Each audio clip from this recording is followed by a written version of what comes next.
and it's actually, you know, making someone part of something. If you remember, if you can recall, and I'm sure you've gone through this, when perhaps you felt excluded, when people didn't include you in their talks, or didn't include you in their dates, or didn't include you in their conversation. How did that make you feel? How did that make you feel? When people spoke in low tones, for example, how did that make you feel? Yeah, I bet it didn't make you feel too good. Yeah. So that's why we say diversity without inclusion is actually exclusion. So having set that stage, our diversity and inclusion tagline is Embrace My World. And we are here to connect the youth, grow, and transform the world of the youth together. Thank you so much. Our strategic pillars as diversity and inclusion is reflective of the communities we serve. I'll just speak about two key pillars. Yeah. So when we talk about reflective of the communities we serve, we look at Kenya as a population, and then we ask ourselves, do we mirror Kenya as an organization, as Safaricom? Do we mirror Kenya? Do we mirror the values? Do we mirror the people? And then we go ahead to ask ourselves, so if we mirror the people, then how do we empower these people that we mirror?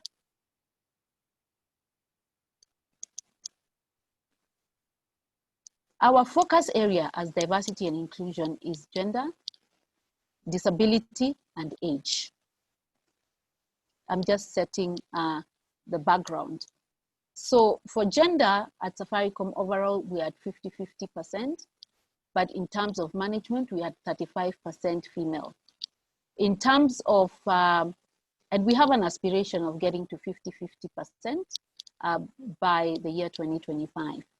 When it comes to disability, we have 2.4% of our staff with disabilities. We have about 130 of them. And that is representative of a 2.4%. We want to get to 5% by the year 2025 again. So those are the two main ones. And then we go to age, and that is the reason why we are here today, the demographics. It is supported by the SDG goals and the spirit of Safaricom. Ensures that whatever we do, we act, we deliver in the spirit of Safaricom. Now, down into the subject of the day. We have almost 5 to 6 generations today, even in the workplace. We start with baby boomers, we go to Generation X, the millennials, the Gen Z, the digital natives, and a very interesting, the latest entry are called the perennials. The perennials are actually very interesting because they cut across all ages. These are, you know, the generation that despite the ups and downs of the economy, they still bloom, they still flourish. They find a way, even where there is no way. These are a very interesting generation. They have a very strong mindset. And today, we are being asked to be like the perennials, to be agile, have an agile mindset, so that whatever the situation, you're able to survive. Now, the youth empowerment. What is youth empowerment? This is encouraging people to take charge of their lives, to address their situation, whatever situation they may be in, so that they improve access to resources and therefore transform their lives, underpinned by their beliefs, values, and attitudes, because we know these, again, shape the way you react, shape the way you behave as a youth. It depends on how you are socialized, how you are brought up, the schools you went to, the people you engaged with. This actually shapes the person you are today. In terms of when we look at Kenya, we are, I think, at 53 million population according to the last census. And if we want to carve out the youth, it's about 25% of those are youth. So you can imagine 25% of 50 million is actually a very big number. When we come down home to Safaricom, we're about 75%. And these youth are basically, I know a lot of people go up to 35, but the youth are between 18 and 32 years.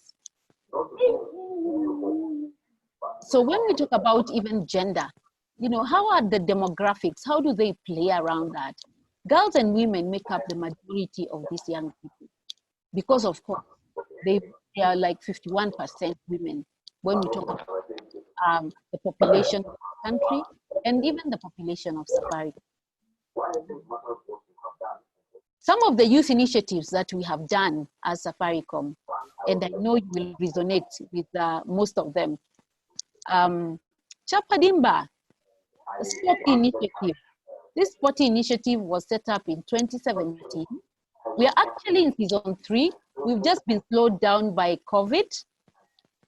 This initiative has been able to impact about 33,000 people. So you can imagine magnitude. In 2019, about 22 players went to Spain for a boot camp as we partnered with La Liga. And I'm told that we recruited about 20 youth to play in the national team. So what do you think that makes you feel? Very, very empowered, yeah?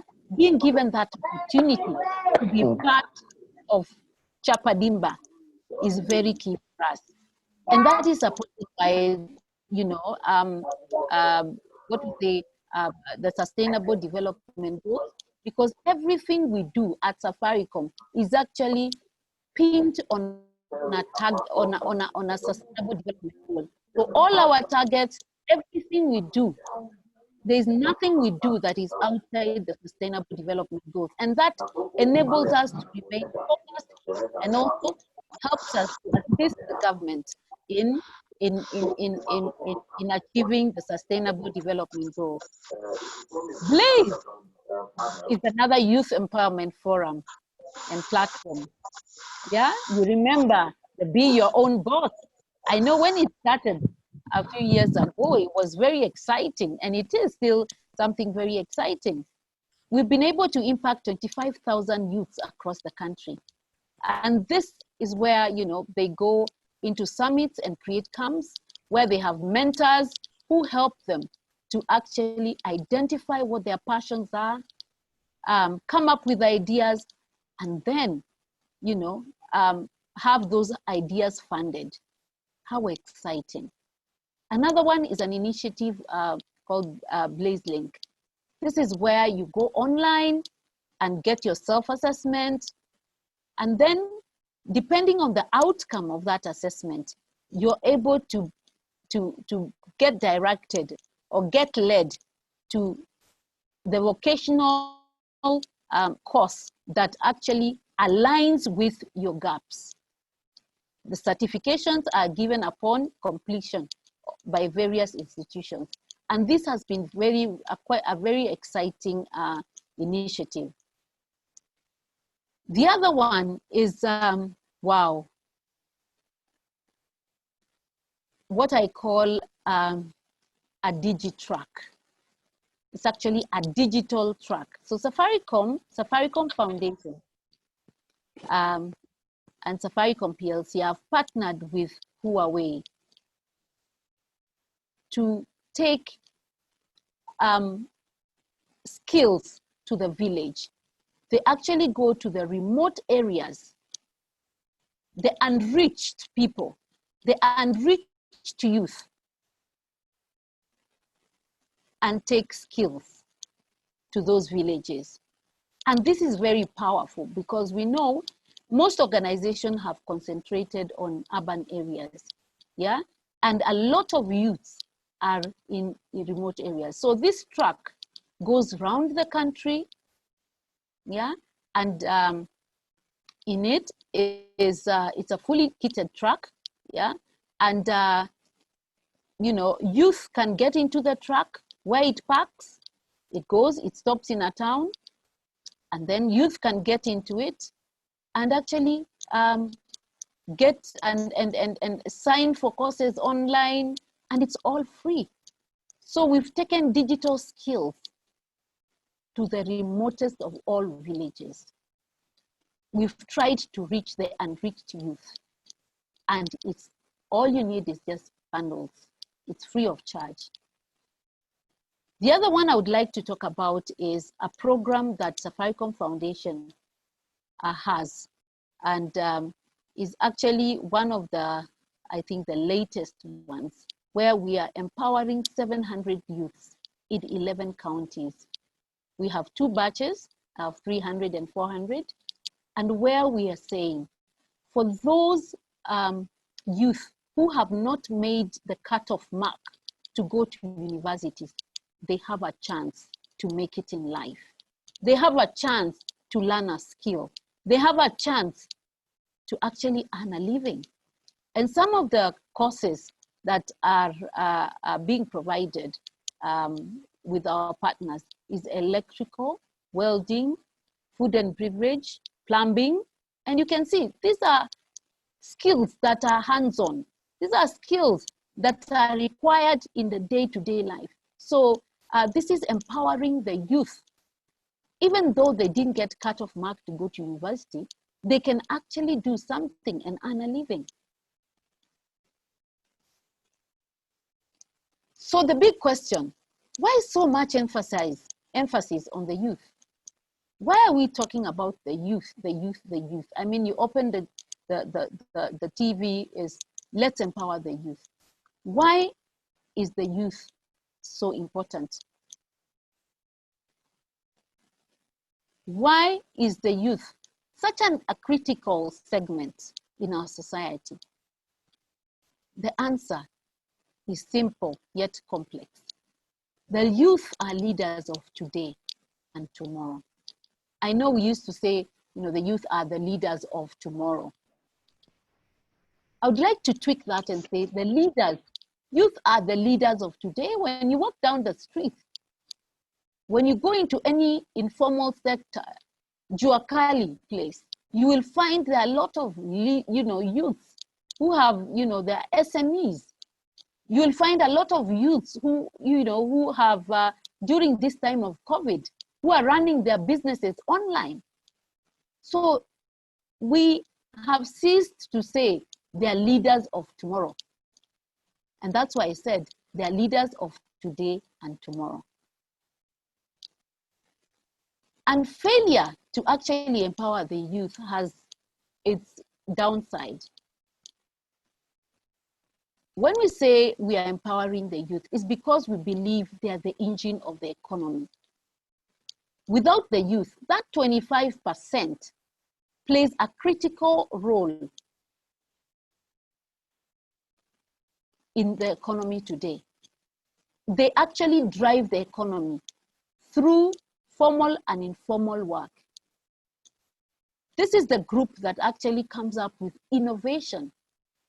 Some of them just sit by their desks and innovate.